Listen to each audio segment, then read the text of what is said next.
Hello and welcome to Inside News, our 366th show in a row. I'm Dale Matthews, and here's Mike Jones. Hello, Mike. Hey, Dale. Wow, and we got a new look. You got a sleeker, haircut going there. Got a new headset. You're set to go for another year. I'm set to go for another year. That's right. And you notice that some of the things that were behind me now, it looks just a little bit more like it's a working environment that doesn't have things sticking up in all directions, including my hair. Yeah, and it's a little tighter shot here today. It's slightly tighter shot, tighter haircut, tighter shot. Everything's tighter. Okay. So what we would, of course, normally do at this time of year is a kind of a year-end wrap-up. We might wrap up some things from previous years. I went back and looked at some videos that we've had during the last couple of years because we're coming up on the third year for badcounty.com. I've been living in a bad county for, well, it's been more than 3 years. Sorry to say that. And Mike and I thought we'd just talk tonight about some of the stories that we felt were important to us and important by extension to you. And we were talking about this a little before and about departures from the power elite in our area and the people that are defining the news and making sure that we either hear what we need to hear or don't. And my number one contender for the person's departure, which is going to make the biggest difference about you finding out what the news is saying goodbye to the former reporter at the Daily Courier, Jim Moore. His departure is a big break for the citizens of Josephine County to maybe find out about what's going on in this county. Mike? Yeah. I think it'll certainly. Well, things are already looking up. We're getting better reporting out of Eder Campuzano, and he's been, at least he's writing something. It was always amazing to watch Jim, and something big had happened, and you look over at Jim, and he's just sort of just sitting there. And you'd wonder, is anything going to show up in the Courier? Oh, yeah, probably not. No. And it typically didn't, even though these things were earth-shattering things and ended up being even covered by TV news in Medford. And they still, it would take them a few days to get up to speed over here. So, no, that's good. And I hope it's shows things to come. How sad, really, that somebody leaving is really good news. But this guy was not covering the news. He was covering up the news. It's just too bad. I mean, the only reason that badcounty.com exists is that we didn't have a newspaper that was covering the news. And he was the number one guy. Now, the other part of that formula was Kevin Whittison, who was still there.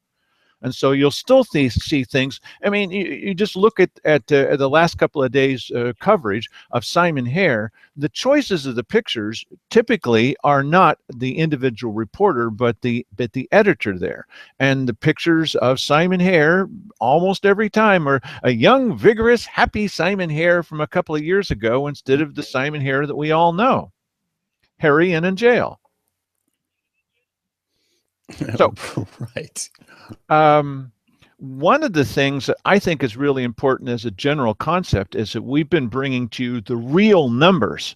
Over the last couple of nights, we've talked about the real numbers about, and we were joined by our friend whose name just suddenly flew out of my head, Bill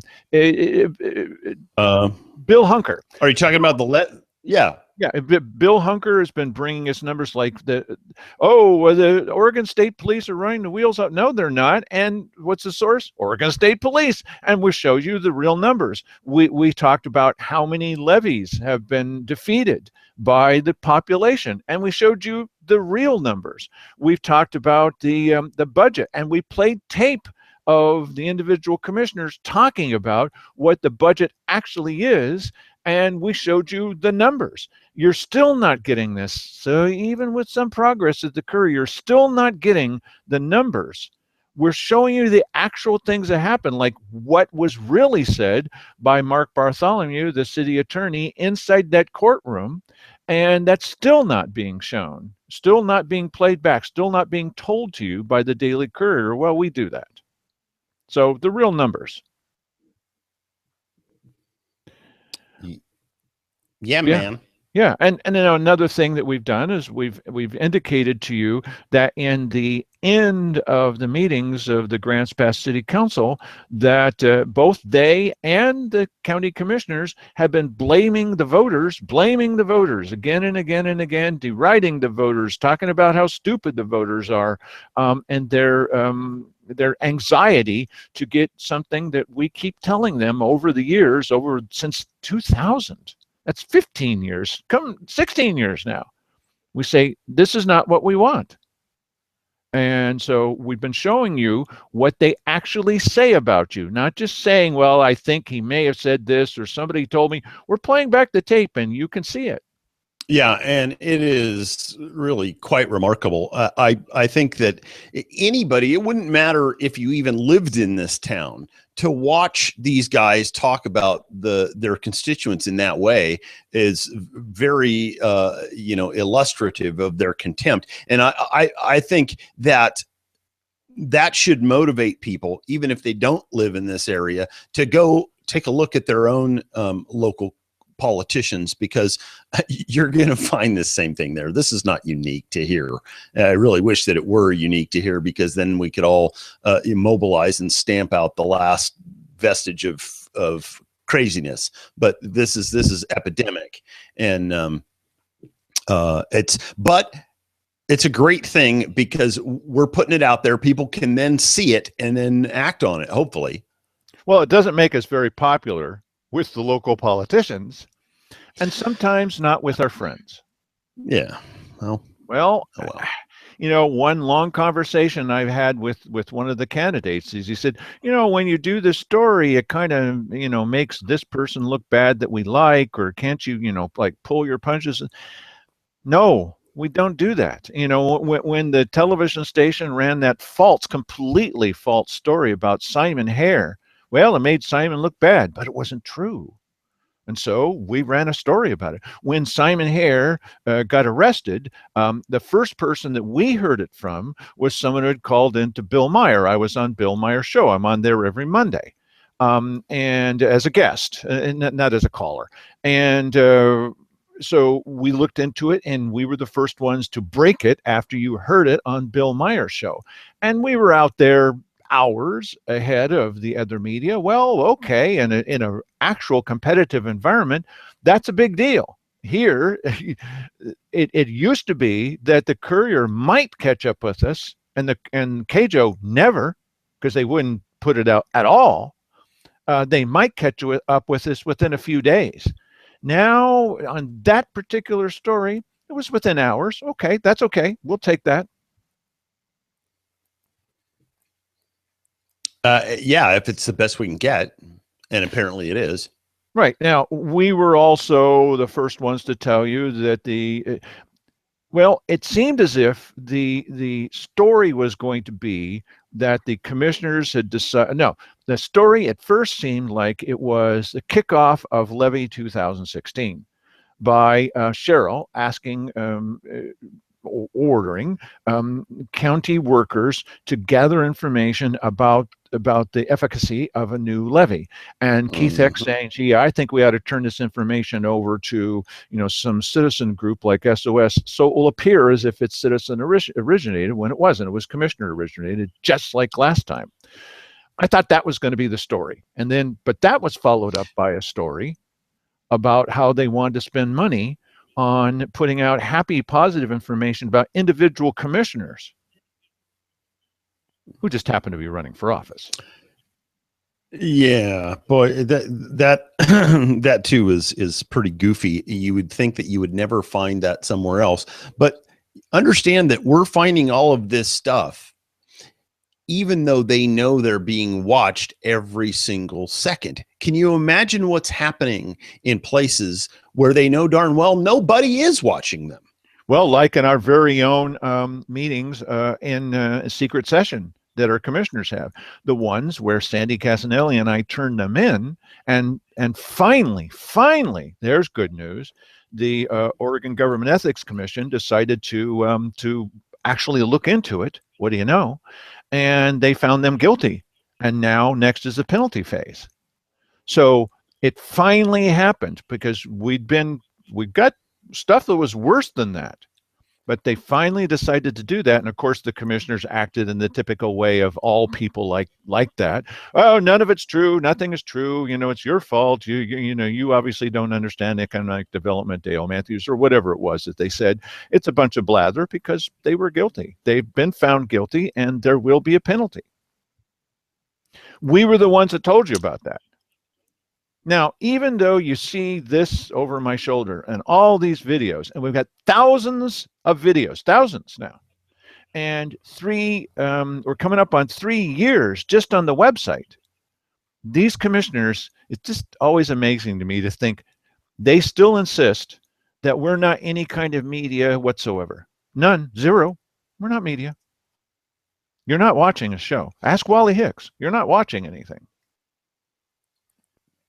Well, yes, but I understand why they're doing it. It's number one, the competition, and we're not doing this to compete direct. Well, maybe I'm not doing this to compete with the Daily Courier or KJO. I don't care about those people. They're not doing their job. We're just doing, and we just happen to be beating their pants off when it comes to covering politics in this town. Yeah, I'm not really surprised that they think of us and that politicians think of us, in a degrading fashion. They know exactly what we are, though.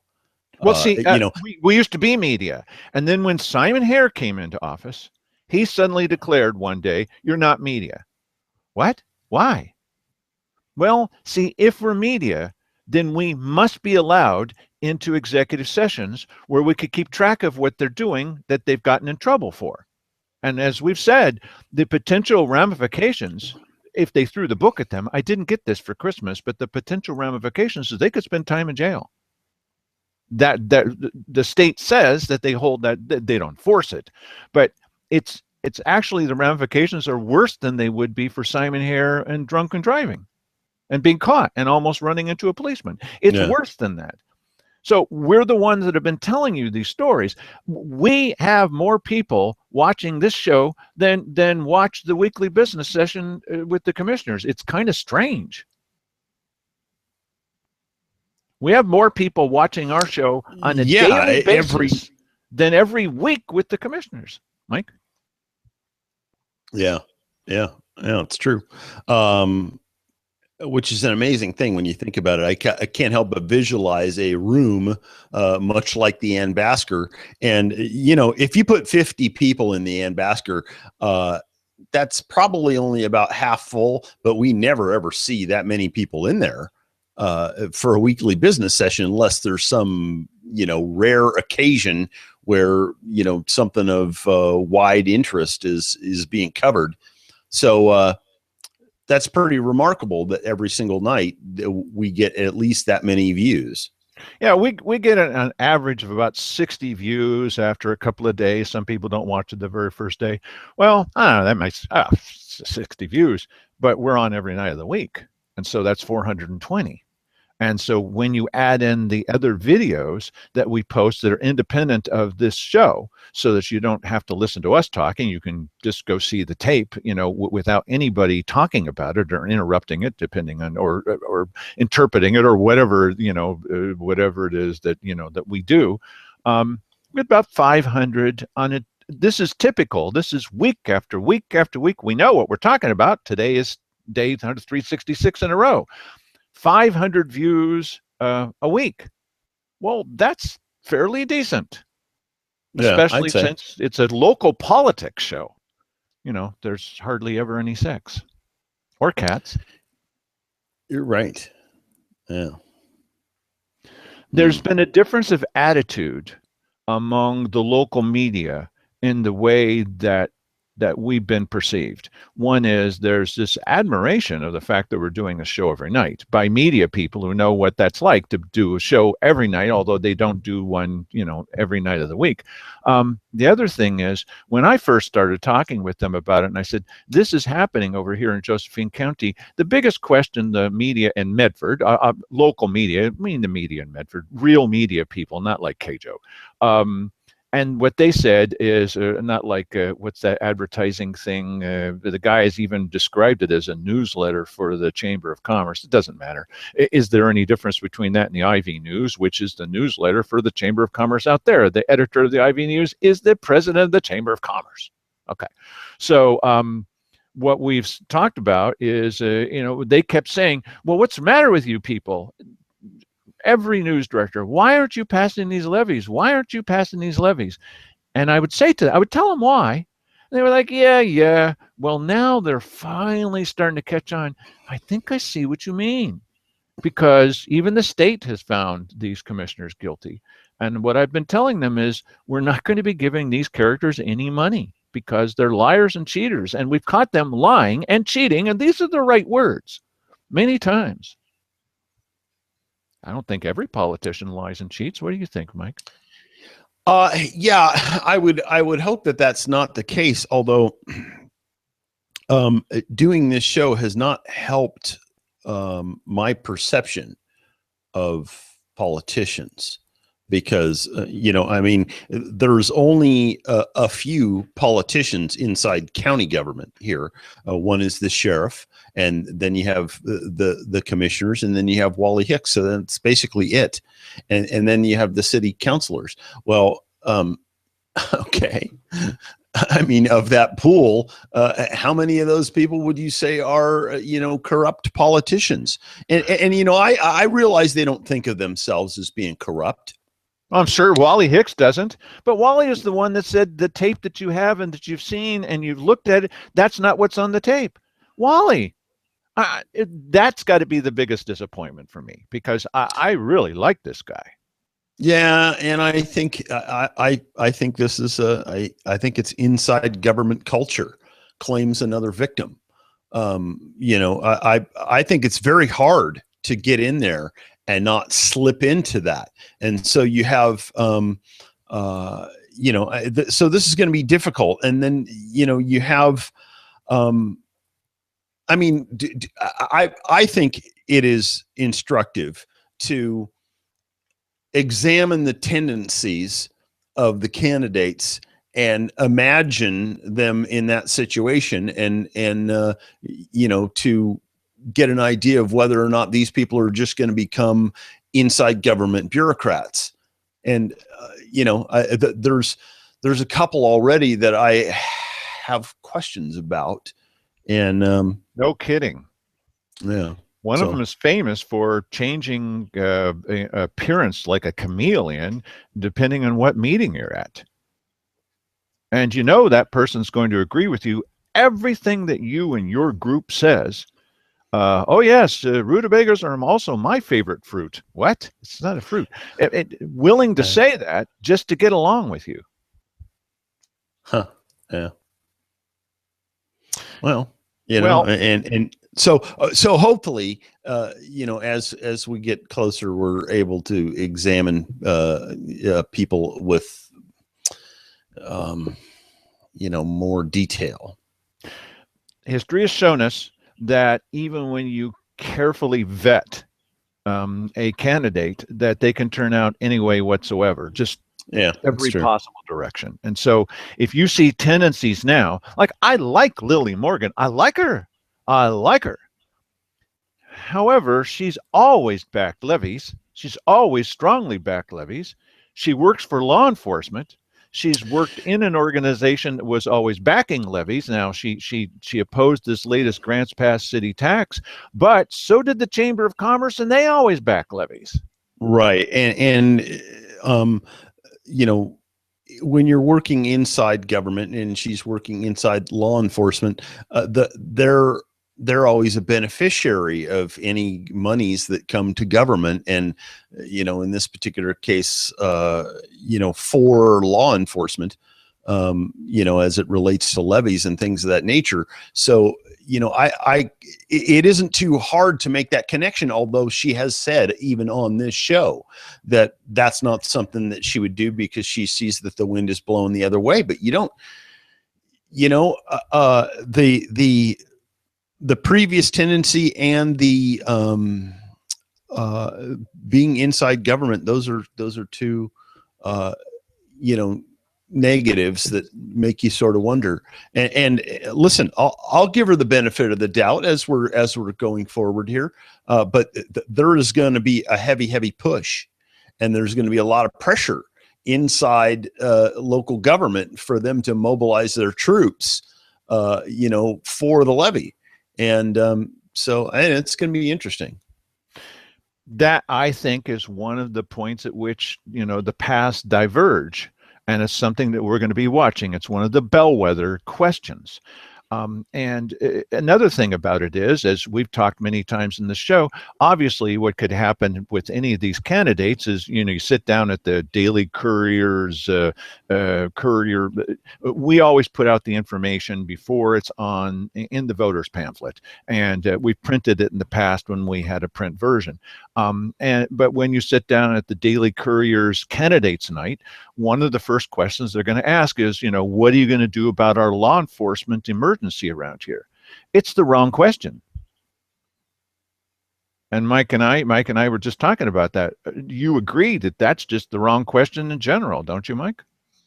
Well, first of all, they have a hard time proving that we have a law enforcement emergency. In other words, they claim that crime is running away, and the stats don't show that. And then you have a very a noisy contingent that says that that people are not reporting crime, and this is something that I saw. Rika Brown said this in social media the other day, that she knows that law enforcement officers are not writing reports on crimes that they know have been committed. That because that takes up too much time or whatever. I forget the rationale, but that they are not so, and I'm thinking to myself, okay, what is the rationale for that? That doesn't make any sense to me, because if I'm a law enforcement guy and I know that the levy is based on this runaway crime, wouldn't I want to make sure that I'm reporting every single crime that happens? You'd make some up if you had to. Well, don't plant that idea. But you would hope that honest reporting of crime is taking place. Now, I understand they're not answering the phone all the time, but I'm troubled by this idea, and I've heard a number of people talk about this, that not only is crime not being reported, but that they're not even answering the phone at all at 911. In other words, you call up, you get some sort of recording. And I don't think that that's true, because, when the sheriff's department is open, you're going to have somebody from local Josephine County 911 picking up the phone. And then after that time, I'm assuming that they forward that stuff to the OSP. Right. I may be wrong about that. Listen, if I am wrong about that, please send me an email at this address and tell me how wrong I am about that. But, they're going to make the case that there's all kinds of crime happening and nobody's reporting it, and 911 is off the hook. And so all these crimes that are taking place during that time aren't being reported. And then we're going to have a situation like what happened at the end of last year, where they started manufacturing these numbers where crime's up 850% in Cave Junction, which of course is statistically that's impossible unless some crazy virus infects everybody at the same time and they become criminal zombies or something.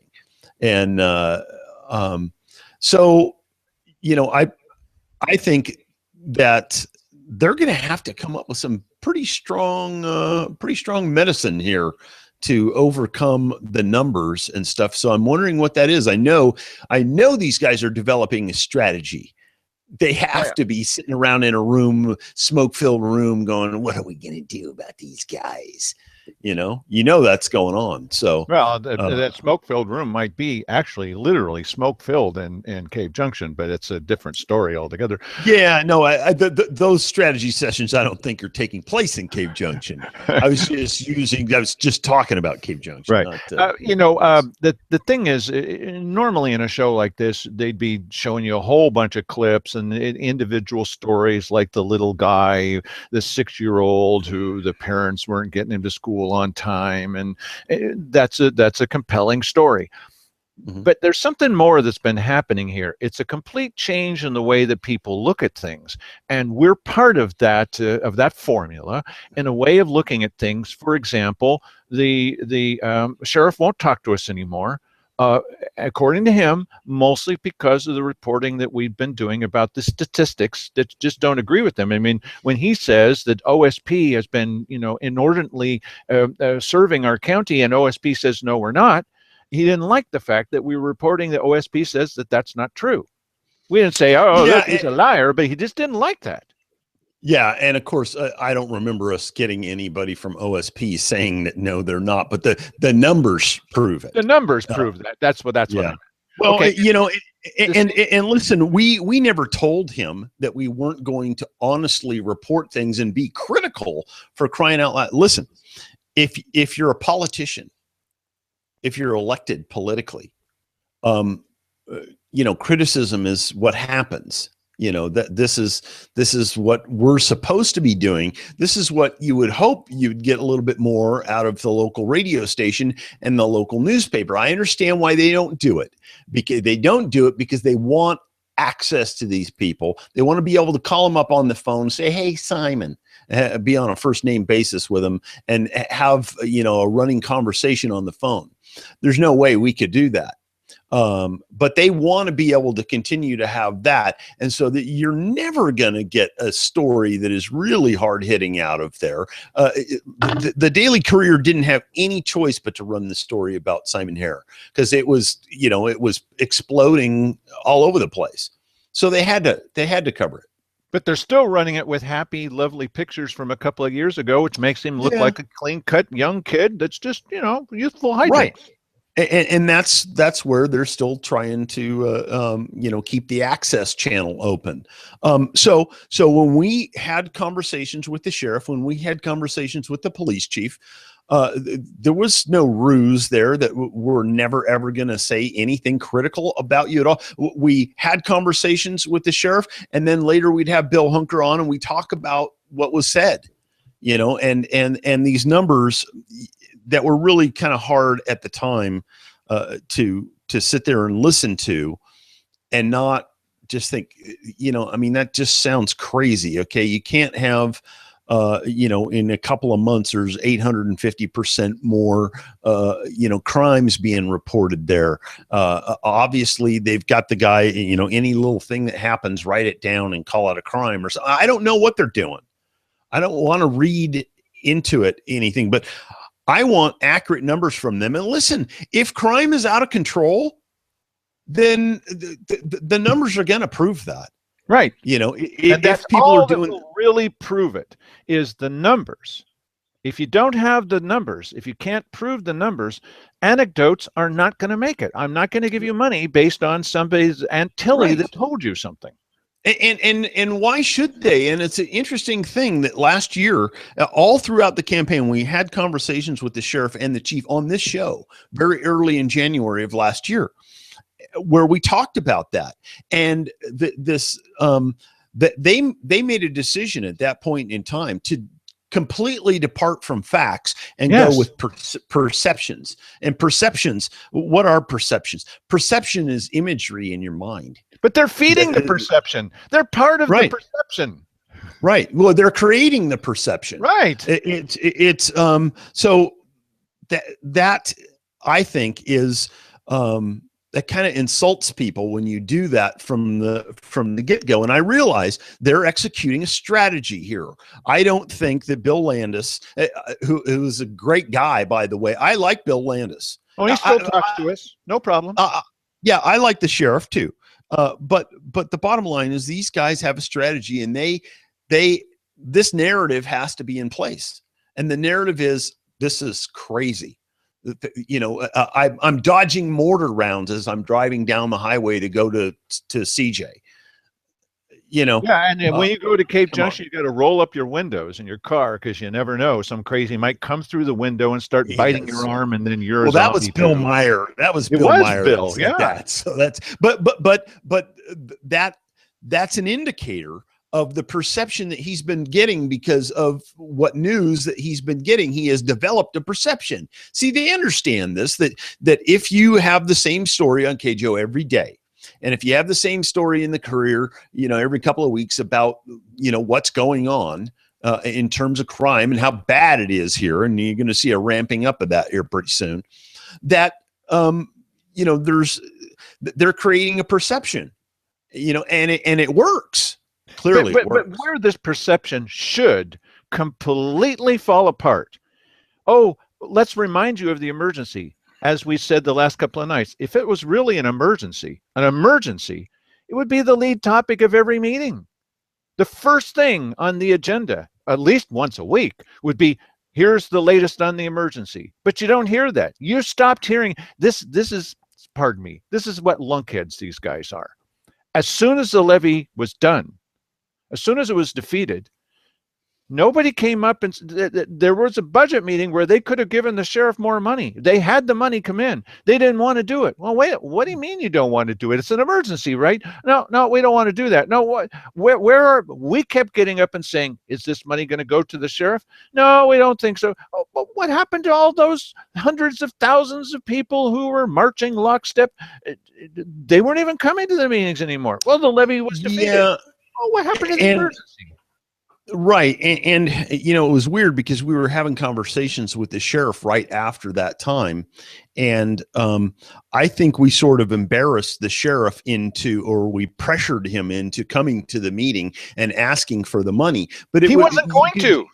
Yeah, but you could tell when he was there, he was pretty half-hearted about it. And he was like, oh no, oh, okay. You know, and that's not how you do it. That's not how you do it. You have to make your opponent be the bad guy. You should have come in there and said, listen, if you have money that's sitting over there and you are just worried about the potential of some bridge falling down, I'm trying to save lives here. Give me the money. You know, that's how you do it. And then you set them back. They can still say no, but at least you put it to them. He didn't put it to them. He was saying, I'm okay with you saying no. That's what his body language was saying when he was up there at the podium. He was not seriously going, listen here, you guys, this is your job. And I'm not here to tell you how to do your job. But what I'm telling you is that I need more money to do the things that I need to do to keep the county safe. Okay. So give me that money. You know, that's how you do it. I just don't understand. But the thing is that politically, he didn't have the fire within him to do it because there are forces that were in back of him during this whole levy push that were, you know, controlling, you know, the stuff that he said, and here's how we're going to do this. And he faithfully executed all of that stuff, and they still failed. So he couldn't really fight those guys wholeheartedly. He sort of he was putting on a show of coming up there and saying, yeah, I want you to give me the money. But I don't think he was really serious about it, because if you're inside that political machine on that other side, you have to want things to be as bad as they can possibly be so that you can pass a levy. Now, here's the thing that fits into human behavior. And it's certainly an operation in our county. People don't pay constant attention to things like we do. I mean, every night for a year, please. That's crazy, okay? Mm-hmm. They don't pay constant attention to it. So when something goes away and then comes back, Well, when it comes back, they're going to say, oh, we've always been here. There's always been an emergency. Now it's worse than ever. Why, now we're hanging by one fingernail on finger, really? Okay.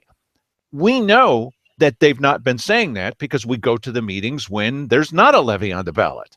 So all they need to tell the regular voter out there is, oh, yes, it's still an emergency. We know that's entirely untrue, because if it was still an emergency, the sheriff would be there every week. The commissioners would start off every meeting talking about the emergency. They've not been doing that. And when the money came and they could have spent it on this, they even said we could be spending this on a sheriff, that water thing. Okay, $135,000 a year. They could, but they didn't, because there isn't an emergency. Yeah.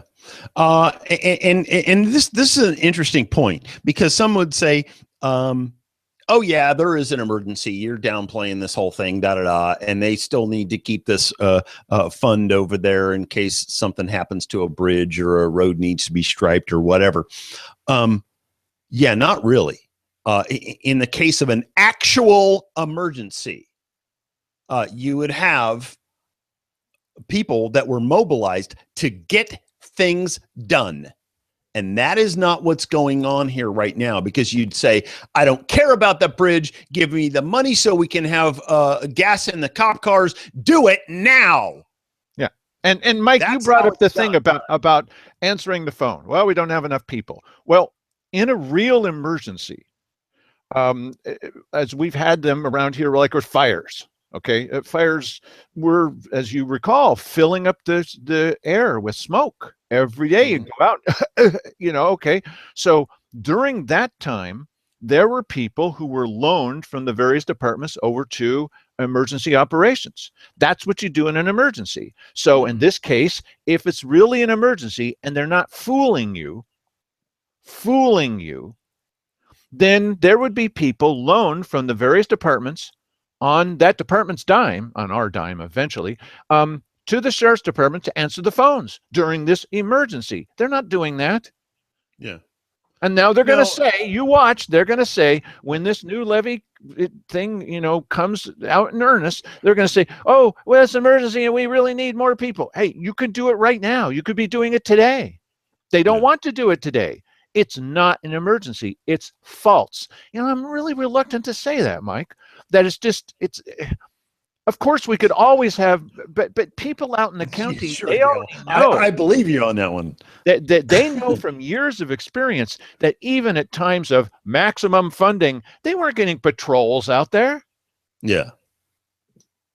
No. Yeah. You know what? I recently, a couple of mornings ago, I saw the first sheriff's vehicle that I've seen drive by my neighborhood in a very long time. In fact, I've seen them on Riverbanks Road, so I know that they're there going by. But this was the first time in a very long time that I saw them going by, accompanied by a couple of sheriffs and an OSP going by.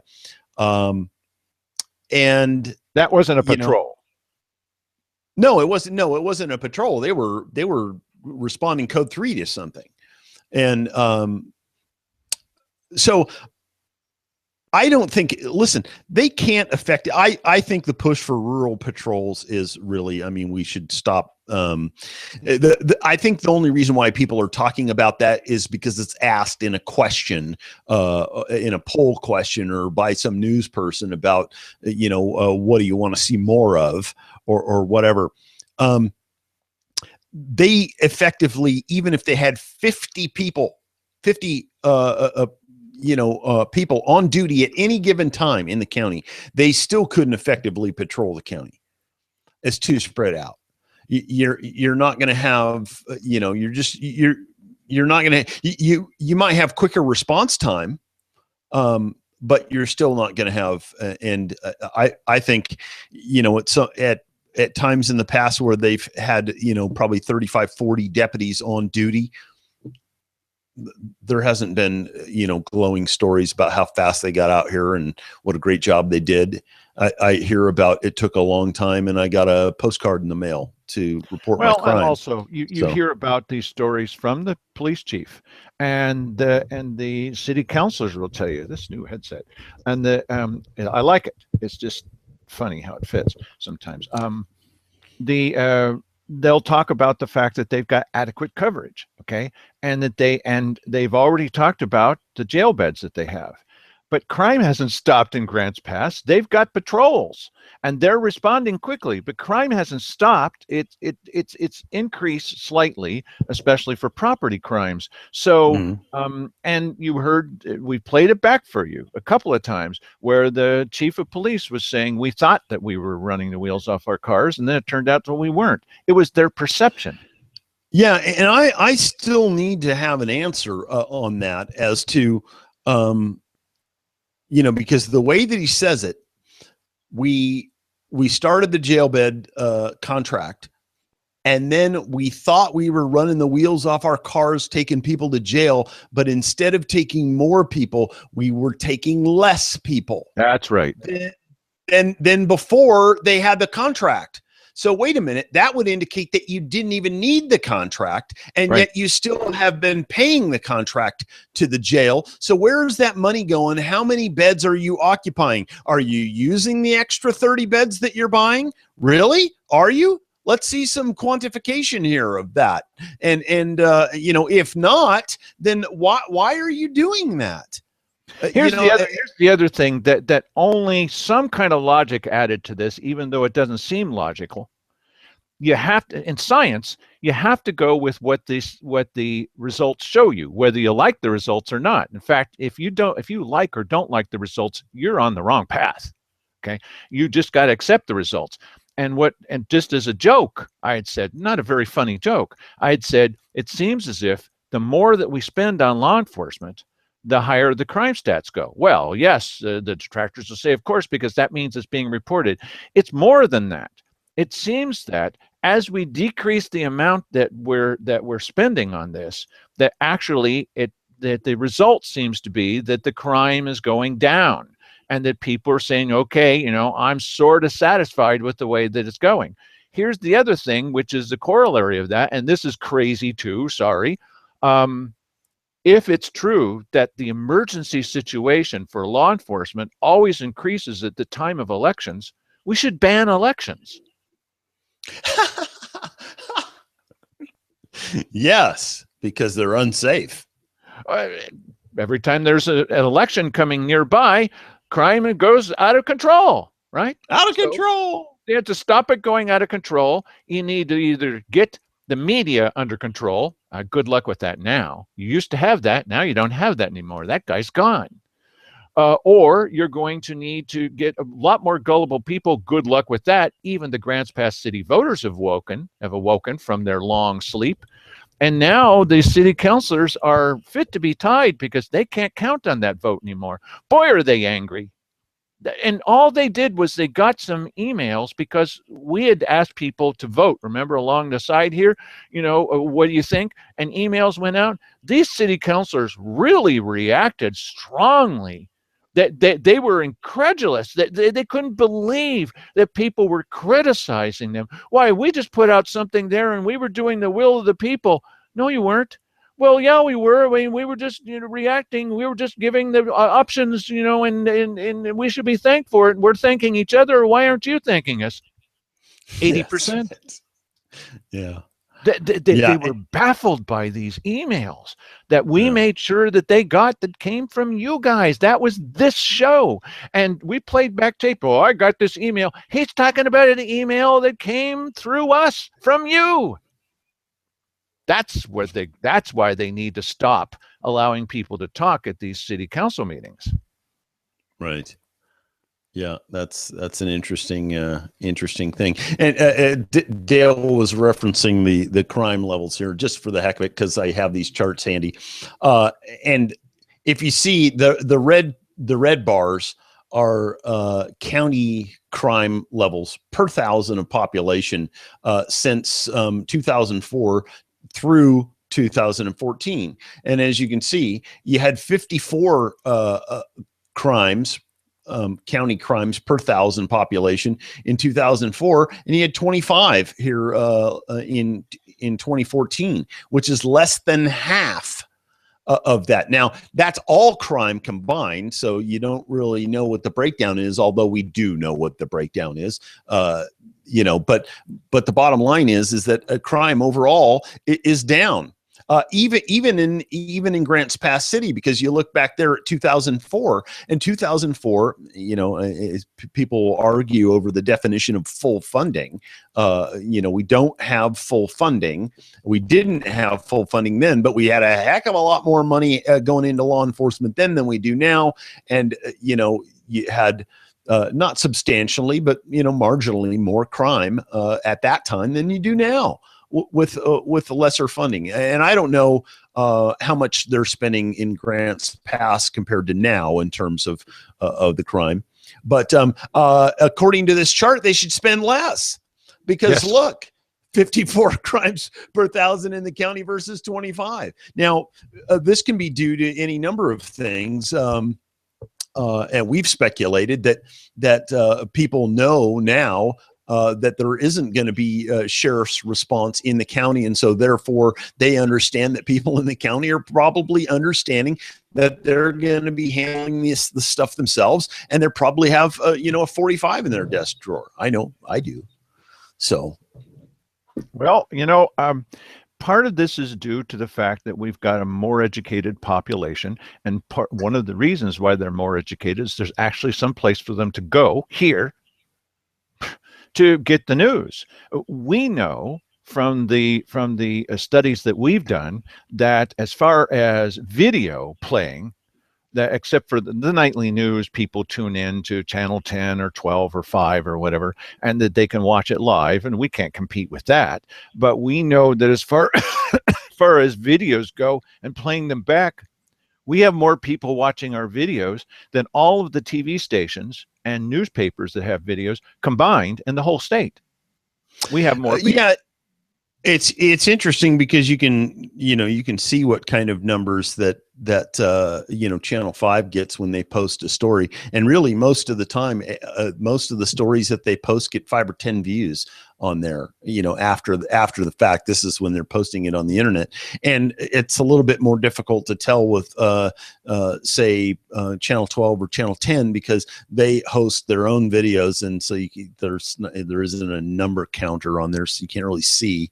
But I talked to them about this also because I did research by calling them and saying, if we were to advertise, what would happen? Of course, the ad guys are always happy to tell you what kind of views they have. Why? We've got 6. Yeah. We'd just hang it up if that was the case. Yeah. Our typical show gets 60. That's still not a lot. But there's no sex and no cats most of the time. And so that's really not bad. And when you add it all up, it's a lot of people. It's more than watch the weekly business session. And look how upset the commissioners get at the weekly business session when somebody asks them a question they don't like or holds their feet to the fire. You've asked us to do that. We do that. We do it. And their biggest response to date has been to tell us the new one is to tell us, well, the tape that you're watching, you're not really watching it. We're not? No, that didn't really happen. But I'm watching it, Wally Hicks. It's right there. No, it's not. That tactic's not working. Okay, so another thing that's been happening is that some people in the community are actually stepping forward and they're saying something. We told you before that this thing with Simon Hare, when drunken behavior in a bar, this happened 5 times before Doug Deacon stepped forward. 5 other times to other people. They just didn't want to step forward and be identified. Doug Deacon says, this is wrong. I'm going to say something. And we talked. He didn't know me from Adam. I didn't know him. And we talked, and he says, I want to be able to do something about this. I said, well, I can't really give you advice, but if you want people to know about it, you should come to a weekly business session. Simon Hare will be right there. You can tell your story. And I'm thinking to myself, buddy, if you're believable, people will believe you. And if you're not, they won't. And he stepped forward, and there was nobody that said, well, there's always somebody, but I mean nobody that counted that said, wow, that guy's not telling the truth. No, everybody believed him. Yeah, and right. We were responsible for suggesting he do well, what was in his best interest? At least tell the story. And then we broke the story. And then a few days later, the Courier came up and said something. It was pretty brief.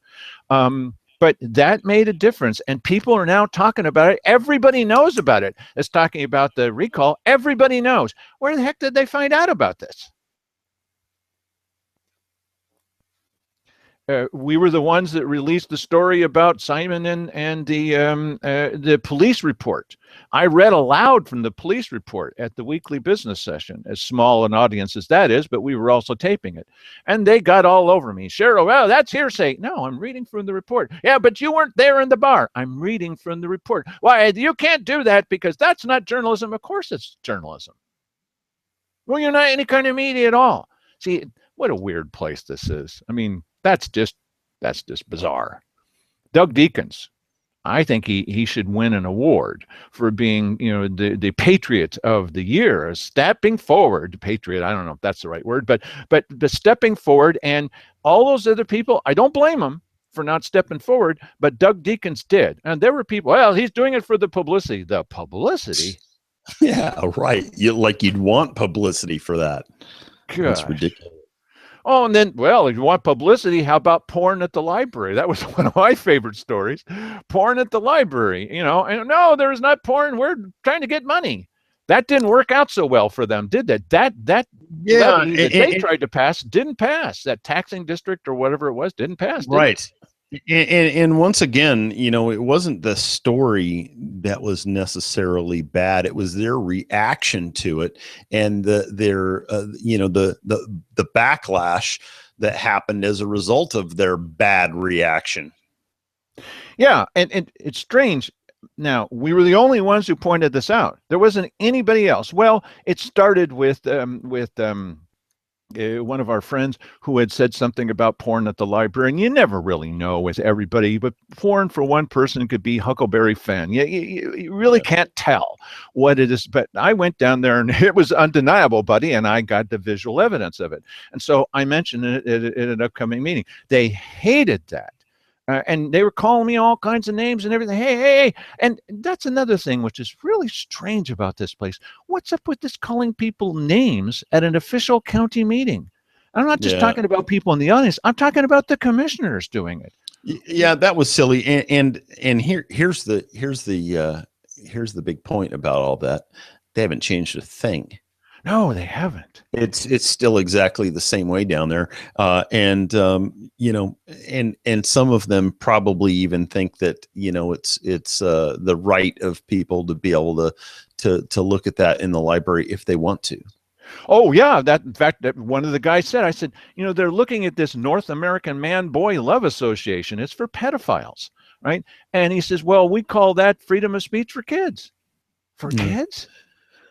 Yeah. And you know what, listen, that's fine. If you want to have your little private organization that allows that sort of thing, then, but don't ask me to pay for it. Yes. I'm not going to, I really don't want to pay my taxes to contribute toward that sort of thing if I don't want to.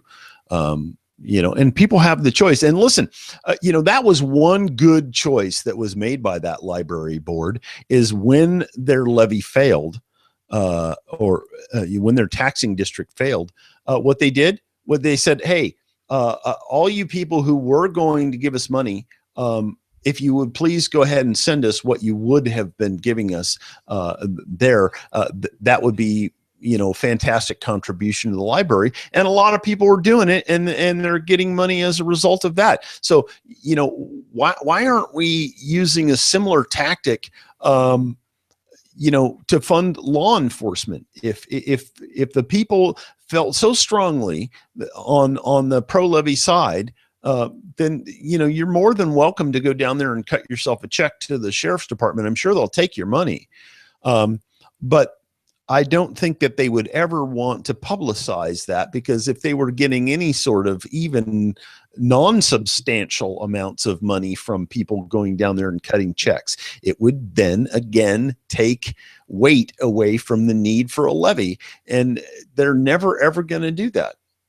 I don't even think when they pass a levy they're going to talk about how great it is, because the only thing that they're going to talk about once they have passed a levy is how the money that they're getting is now insufficient. Well, they were talking about that at that meeting that we played back, where the sheriff was saying right there, he says, well, this won't be enough money. The levy won't be enough money. They haven't even passed it yet. And he was saying the levy won't be enough money. So this never stops. And so then I realize we're talking an awful lot about the levy tonight. It just turns out that it's not the biggest.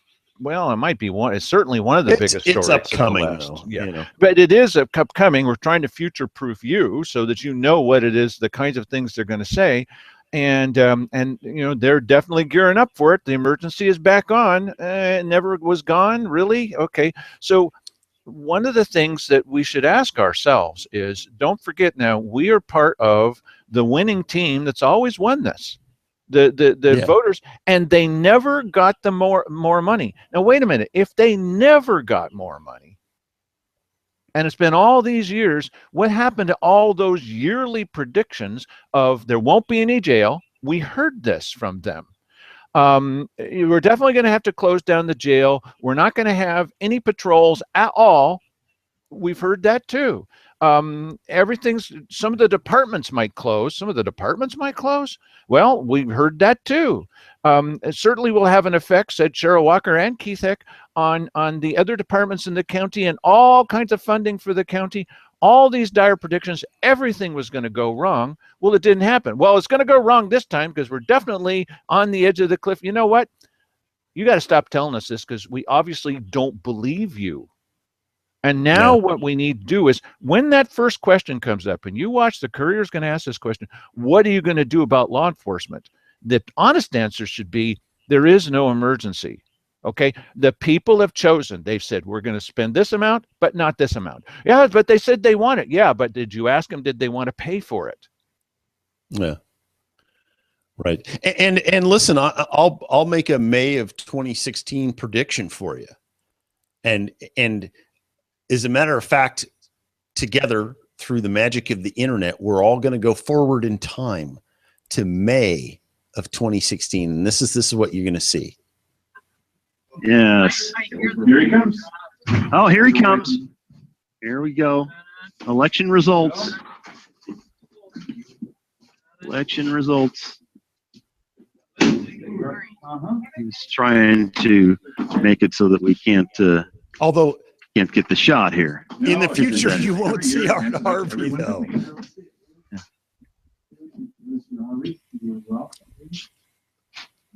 You were the first one outside. I don't remember this taking so long. He doesn't speak to me either. No, he doesn't speak to me. He doesn't hand me a press release. So it's going to be up to us. What does it say, Beacon?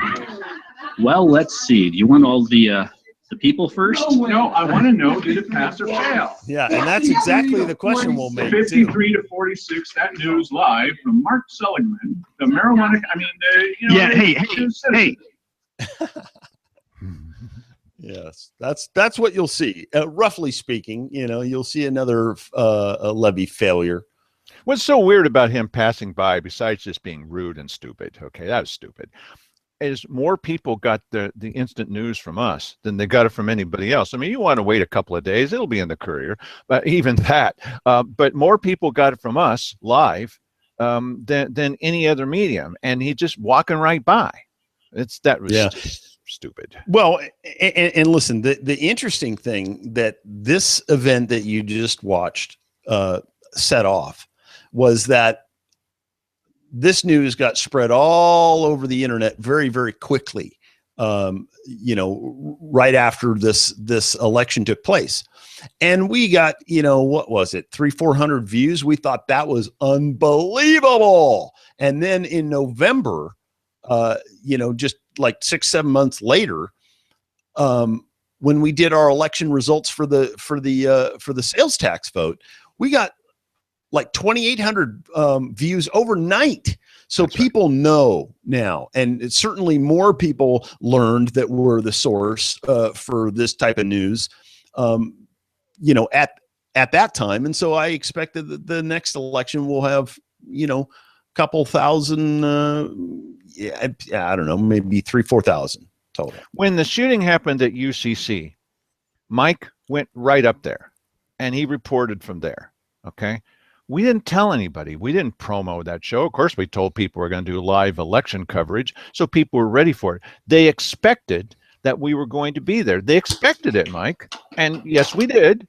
But we didn't tell anybody that we were going to, but they knew where to come to see that. So big deal. You know, people are watching your show. The thing is that where else are you going to get some of this stuff? I mean, if you're willing to wait and you want to wait around, or if you want to suffer the slings and arrows of outrageous fortune and go onto Facebook yourself, there's going to be a combination of false facts and true facts, as if there are two different kinds of facts.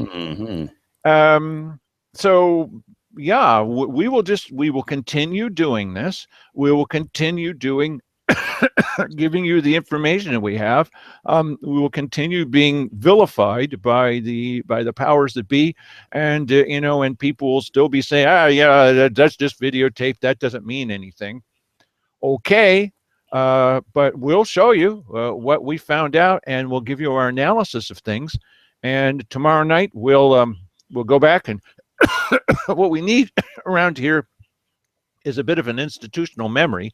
We're providing some of that, and we even have more than just memory. We've got the tape, so you can see it for yourself, because they're counting on you not keeping track of that, of what's going on. Well, that's part of what we do, is we're going to tell you what's going on, and we'll do the best that we can to interpret it for you if you need any of that. Some people do. And we'll fill in the gaps as best as we can. Mike, you got something to say? But I just thought I'd ask you, Mike, why don't you give us a report on this, if you will, here right at the end of the show. How's the new year going for you so far? Stellar. Yeah, so far it's much, much better than last year. Thanks, Dale. Good night, everybody. We'll see you tomorrow night, as usual.